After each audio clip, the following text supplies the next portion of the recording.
Well, good evening. My name is Katy, as John said. And before I got married, my surname was Partridge. That's right. Imagine being 10 with the surname Partridge. I can still remember sitting at the back of my primary school hall, and that dreaded first line starts. On the first day of Christmas, my true love sent to me. And then it felt like everybody turned around and pointed at me. A partridge in a pear tree. And actually, I quite liked it. I liked the attention. So don't worry too much. But I don't particularly love that Christmas carol anymore, it has to be said. However, there is a Christmas carol that I adore. I love it, and we're going to sing it a bit later. It's beautiful. It's called "O Holy Night." It's a beautiful carol. And one of my favorite lines from that Christmas carol is this. It says, "A thrill of hope, a weary world rejoices." A thrill of hope, a weary world rejoices. I love it because I think every year for me, those words really speak to me about what Christmas is all about. It's about joy on offer to a weary world. It's about light in the darkness. It's about hope in hard times. It's about wonder and beauty in the midst of brokenness. Christmas is and always has been about this contrast, this celebration of joy in a weary world. And in fact, the whole way that carol is written and composed demonstrates that in the way that it's written. And in a moment, I'm going to ask Mike on the piano to show us a little bit of the melody. And I want you to notice, firstly, how does it make you feel? But I want you to notice the contrast between the minor key, that is the sad notes, and the major key, the happy notes. So here we go, have a listen. This is the major key moment. Sorry, the minor key moment, thank you.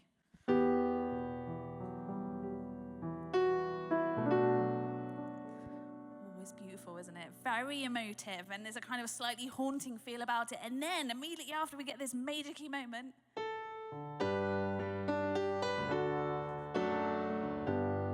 love it. It's a relief, isn't it? This kind of feeling of joy and hopefulness that note and that melody brings. And oh my goodness, don't we need joy right now? Doesn't the world that we live in, doesn't the world of 2025 need joy? But the kind of joy we don't need is the kind of sparkly lights on the Christmas tree that are beautiful, but they only last a season. The kind of light we need is a light that one day will completely eradicate the darkness. And so the joy I'm talking about today, the joy we are celebrating, the joy that is an offer in this season of Christmas, is not a temporary emotion that happens to us, but an unshakable hope that is given to us. When we read about the birth of Jesus, he is announced by angels and prophets as the hope of the world who has come. And we're talking 2,000 years ago, when the world was even wearier than it is today. I mean, they're living under Roman occupation. They're living under the rule of a tyrannical, jealous king. There's no real human rights to speak of. And then into this dark and weary world, the message of hope rings out like a grace note in the melody. And there are two reasons for this hope, for this joy I want us to think about this evening.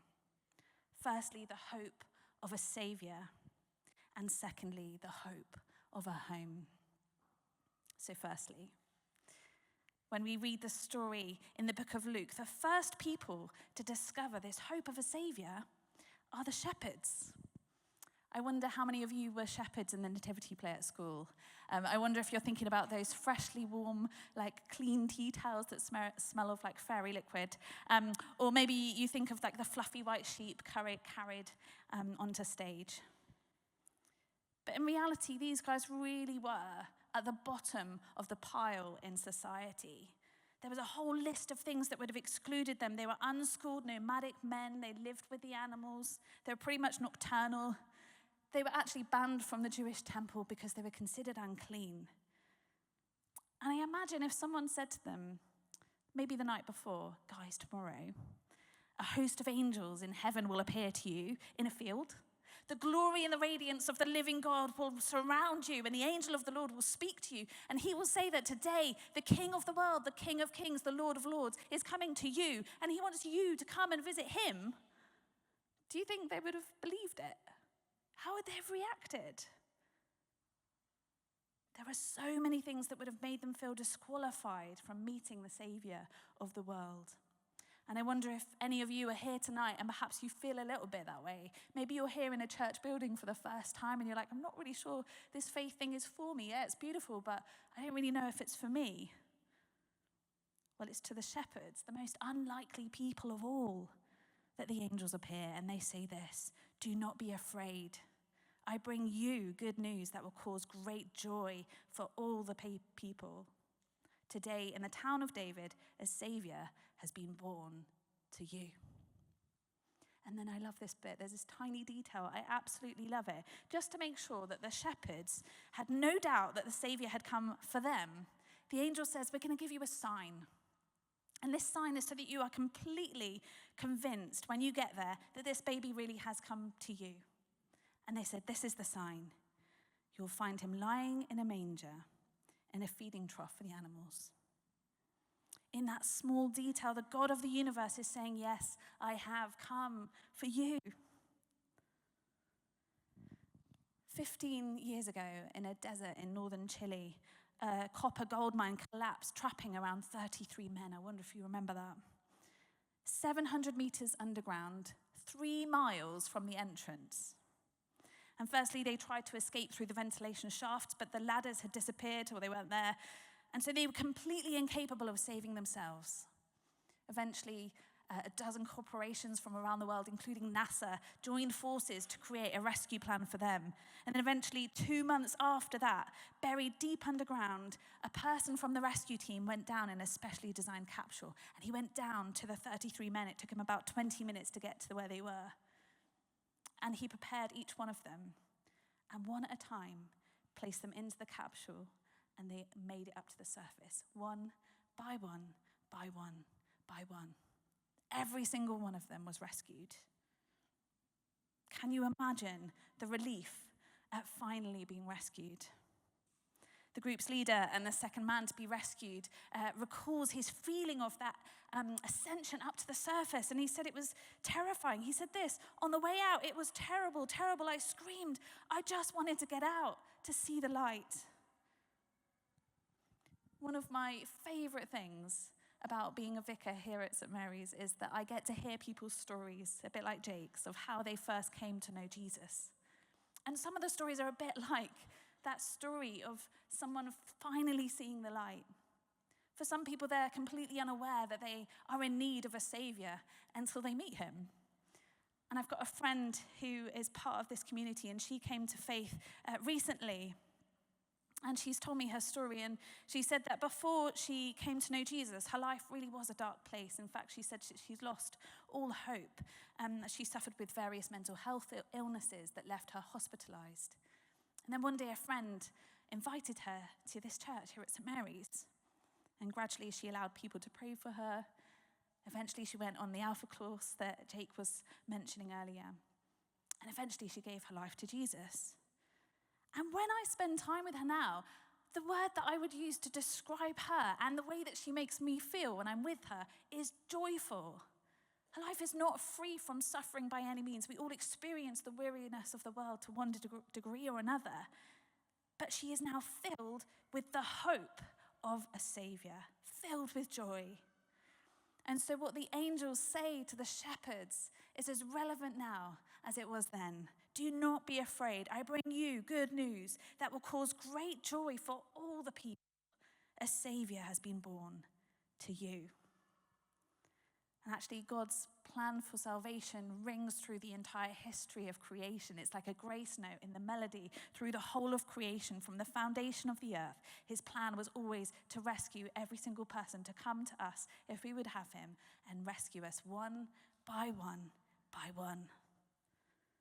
The weary world rejoices. Firstly, why? Because we hope in a savior. And secondly, there is a hope of a home. In Matthew's account of the Christmas story, this message of hope is given to the Magi. I've got a photo for you of my 3 friends from primary school, dressed as 3 kings. Maybe this is familiar to you. Hopefully it's there. If not, it's very funny. They've got camels and everything. There they are. There we go. Beautiful. And I think Robert at the front has lines as well, because he was really clever. But actually, the account calls them magi. Magi simply means the powerful ones. And what I love about it is they are completely the opposite to the lowly shepherds. They were educated, they were powerful, they were wealthy, they were highly regarded. They were even known as the kingmakers of the East. They would know astronomy and astrology. Try saying that into really quickly. They would follow stars to look for signs on the earth. And so they were following a star to Jerusalem to find the next king of the Jews. And what they're probably imagining as they're looking for this next king is someone with unmatched power and political power and maybe lots of wealth. But as they follow the star, it says it stops over a house. Oh, we can take my 3 friends down now, probably. And it says this: on coming to the house, they saw the child with his mother Mary. I wonder if you're familiar with this painting. It's called Starry Night, and it's by the artist Van Gogh. It's one of the most famous and valuable paintings probably in the world. And one of the things that Van Gogh was really famous for was his use of colour. And so you'll see in the foreground this kind of like very ominous, dark, foreboding-looking tree, and then the darkness of the blue in the sky. And then he uses this really powerful, rich yellow colour, doesn't he, in the moon and the stars. And it's as if he's trying to communicate that an experience with God is a bit like the experience of the warm glow in the yellow moon and the stars. But what I personally love about this painting is there's one other place that he uses that same colour, yellow. Can you see it? It's in the little rugged houses nestled in the dark landscape. The same powerful God who shines through his creation in the moon and the stars, who is all powerful and mighty, far beyond our understanding, is the same God who made himself known in a small house in Bethlehem. He's not a king who is far off, who's detached from reality, who keeps a distance, who doesn't care about the weariness of the world, who doesn't care about the personal details of my life. No, he is a God who comes into the world and makes his home with us to be with us. The friend I mentioned earlier was reflecting on the difference that Jesus has made in her life, and she wrote this to me. She said, "The joy, peace, and love I felt changed everything. There have still been times in my life where the darkness felt really dark, but I've known that God is with me and that he walks alongside me." One of the names of Jesus is Emmanuel. That means God with us. And so when we talk about God with us, God making his home with us, what we mean is that he literally is someone we can talk to, someone to walk with, someone to go through life with, who promises to never leave us and never forsake us, even in the tough times. And I want to leave you with this one last image tonight, and I wonder if you remember it. It's an award-winning photo, and it's called The First Embrace. And in this photo is Rosa. She was 85 at the time and living in a care home in Brazil during the COVID-19 pandemic. And because of her age, she'd not received a hug or indeed any physical human contact for months and months. And so what they did in the home was create what was called a hug curtain using a plastic sheet, and it's even got sleeves so that she could receive a hug. I think one of the things we all realized at the height of the pandemic is home isn't about a place. It's about a deeper connection. It's about being known and seen and understood. It's about sharing lives, connecting with people who love us that can never be replicated through a computer screen. And the photographer said, if you look long enough, you'll see wings. And he said, for me, that's a symbol of hope. But this evening, the truth is, the symbol of hope is not wings. It's not the sleeves of a hug curtain. But the Christian symbol of hope is the living God, the God of the universe who created the moon and the stars, a baby in a manger, who's come close.